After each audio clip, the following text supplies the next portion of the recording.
Presidential candidate Cory Booker announcing just 1 hour ago he's going to drop out of the running for the Democratic nomination. With Booker out, 12 Democratic candidates remain in the race, including Vermont Senator Bernie Sanders.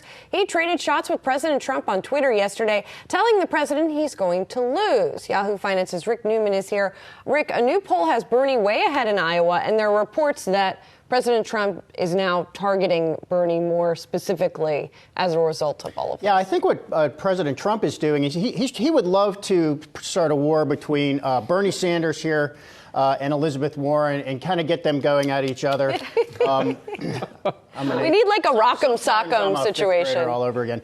He'd love to get them going against each other and just create dissension in the Democratic Party, because if they can damage each other, that actually helps him. I'm not sure it's going to work. And also, Warren and Sanders are going after each other for other reasons. One of them is that they're kind of going after the same set of voters. And Bernie Sanders does seem to be winning at this point, at least against Elizabeth Warren. He's out fundraising her, and as you just mentioned, the polls show him ahead in Iowa, and we're less than a month away from the voting there. And so there was a column in the Washington Post over the weekend that pointed out, forget Iowa, forget New Hampshire. If Bernie wins it all, it's actually Mike Bloomberg who winds up winning, because Bloomberg starts his campaign with the big state primaries, and he's got the money to outspend all of them in his sleep.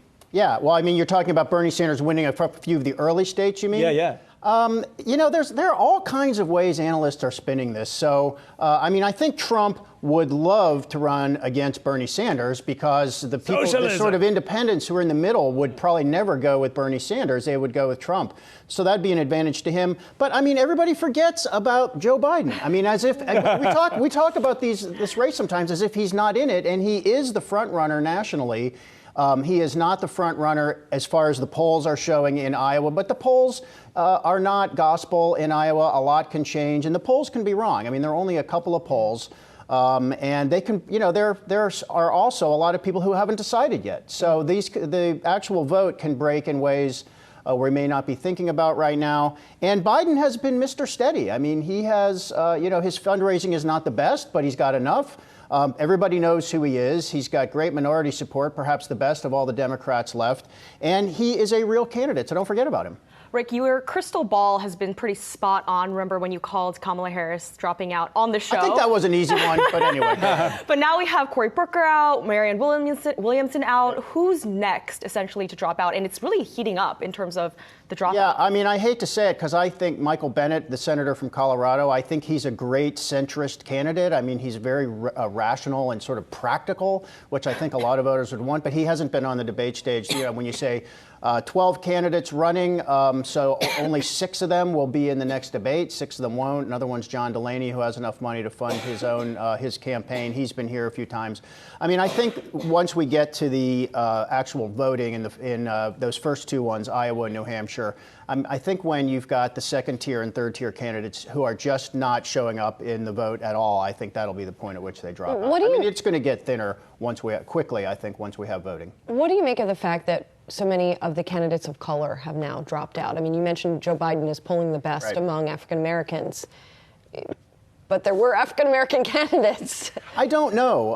I mean, so I don't feel like any of the minority candidates actually had a great pitch to voters overall. So Cory Booker was, I think of him as the social justice candidate, very strong on social justice issues. But that is not what, you know, that's not in the top 3 or maybe not even the top 5 that voters overall say they care about. I think Kamala Harris was, I think she had personal charisma, but I think her campaign never had a message. I mean, what was she actually running for? And I don't think you can say there's any kind of institutional racism in the Democratic Party when Barack Obama was president for 2 terms. I mean, he came out of nowhere and he beat a terrifically difficult candidate in Hillary Clinton in 2008, and then he won again. So I don't know. I mean, there are still, what do we have? One woman who will be on the debate stage with Elizabeth Warren. We've got Andrew Yang, who's going to. Well, Andrew Yang is not going to be. He did not make the debate, the next debate. So it's going to be it is going to be mostly white guys on I guess tomorrow night, Tuesday. All right, thanks, Ray. Hey investors, Zach Guzman here. Are you interested in learning more about the markets and getting the latest financial news? Well, then click right here to subscribe to our Yahoo Finance YouTube channel. Get the latest up-to-the-minute market analysis, big interviews in the world of finance, and information on how to manage your money every day wherever you are.